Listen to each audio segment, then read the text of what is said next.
Author Glennon Doyle shares in her book Untamed, you are here to decide if your life, relationships, and world are true and beautiful enough for you. And if they are not, and you dare to admit they are not, you must decide if you have the guts, the right, perhaps even the duty to burn to the ground that which is not true and beautiful enough and get started building.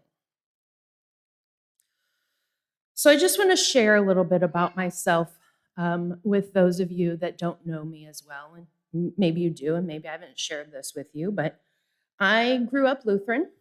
And at the age of 18, pregnant with my first son, I started attending a non-denominational church and continued to be there for the next 26 years as it grew into a mega church. There were a lot of things that I did not agree with my whole life, but I always thought there was something wrong with me. I would always try to follow their rules, and that never, didn't work out for me very well. I did, when I had children, try to do the best that I could, raise them in my faith. I prayed for them all the time. One of the things that I would pray for, which I am embarrassed to admit now, is that they would not be gay, because I thought that's what a good parent did. When my youngest son was 16 and in high school, he came to me and told me that he was taking a boy to homecoming. And my world was rocked. It all turned out okay. I knew in that moment that this is who he was. I knew I had to start examining my own beliefs, because the church we had been attending, he had been volunteering there since he was 12. So for 4 years, he was an active part of that church. And then they said, you know what, you can't do that anymore. And I said, I don't think that's what Jesus would do. So we left and began my deconstruction of my faith. I often go back to that moment and I think about the courage that it took him, that he had to have to be able to come to me knowing my beliefs. But he was brave enough to do that.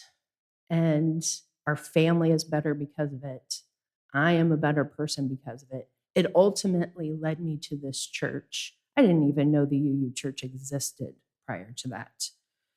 And that has been such a blessing. And I just want to share with you all. I think it is up to each one of us, not just the queer community, but all of us, to be our authentic selves. That's the only way for us to learn from one another and to love each other fully. I can't love you if I don't know the real you. You can't love me if you don't know the real me. It's a different version.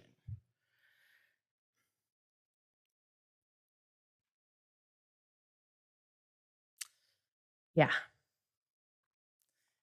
That was a life-changing moment. And I just admire the courage that he had.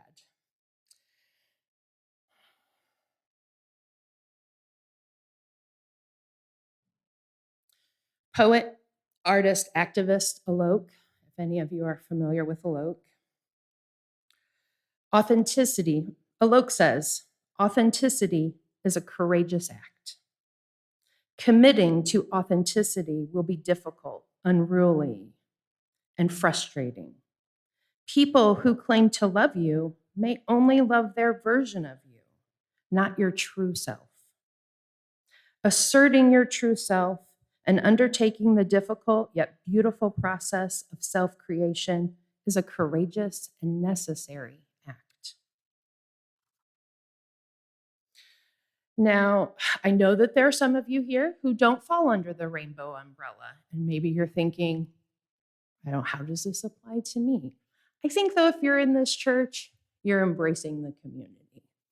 and it's important to be an ally. But I just want to also share these words on imagination and being an ally by Douglas Taylor. There is one word that is particularly vital to understanding people who are in some way different. One word that allows for the hospitality towards strangers to be real and authentic. One word for the work of being an ally to come alive. The word is imagination. Imagination is the critical piece of recognizing and honoring differences. There is no way to fully understand another person's experiences. You know your own experiences. Someone may be able to tell you about their experiences, but you can't fully understand them the way we like to think we can. In a very real way, we are each isolated within our own perspectives and experiences. I can only know what is going on from my perspective. You can tell me what you see and experience, but I have to filter what you tell me through the only connection I have with the world, and that is my own experiences. And that would be a dire scenario if that really were the end of the story. But all is not lost. There is hope through imagination. Imagination builds a bridge between what I know of my experiences and what you share with me of yours. This is why so much of religious language is built upon metaphors. I have an experience and then use analogy to help you imagine what my experience was like. Imagination is the bridge. There are a great many things I have not experienced. I don't know what it's like to have a parent die. I don't know what it's like to feel threatened because of my skin color. I don't know what it's like to be openly gay. I don't know what it is like to be in prison. I don't know. I've never experienced any of these things. I can, however, gain enough of an understanding of each of those because I can listen. And because I have experienced many other things, and I know how to listen, and I have a good imagination. Stretch yourself. Imagine a new possibility. Begin where you are. Listen to other people. Entertain strangers in your midst. And stay open to the hope of new being bursting into your life in ways you've never imagined.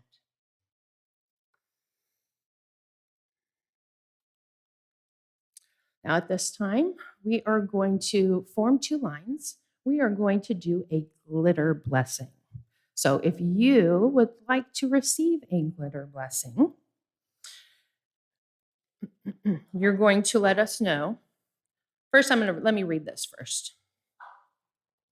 Today, we offer a glitter blessing, a recognition of the sacred beauty inherent in every person. Glitter has long been a symbol for the LGBTQIA+ movement of gritty, sparkly hope in the face of prejudice and oppression, of joy and pride in the face of hatred and bigotry. Glitter is resilient and tenacious.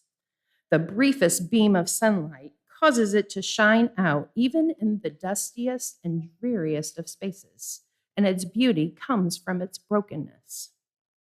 Glitter sparkles because it is many different broken pieces coming together, changing in every moment as the light changes. This glitter that we share with each other today is a reminder that each of us is beautiful in our own sacred imperfection, our ever-changing selves, our glorious plurality. So now as we play some music, you're invited to come forward. Aaron Roberson is going to help me out to help it move along a little quicker. And then, let's see, I want you to show us where you would like the glitter blessing. On your face, you can do your forehead, you can do your cheek, your arm, your hand. And then when you're done, circle back to your seat. If you cannot come forward today and wish to receive this blessing, please raise your hand and one of us will come to you.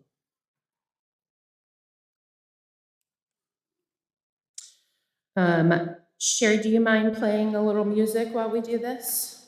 Whatever you got. I'm sorry, I did not put that in the plan.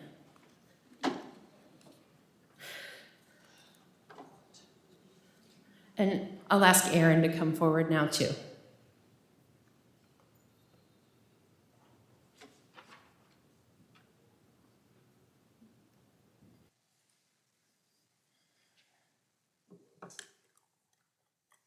I guess I can go a little bit on myself, too. Bless myself.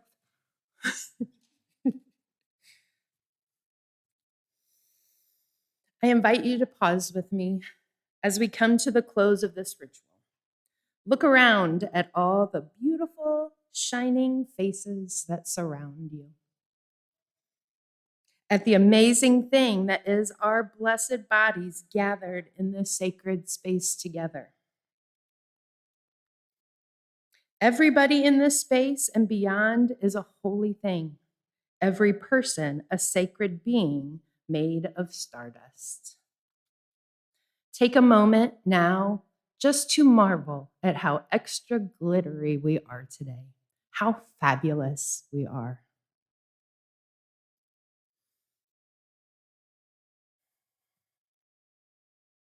I am so grateful for all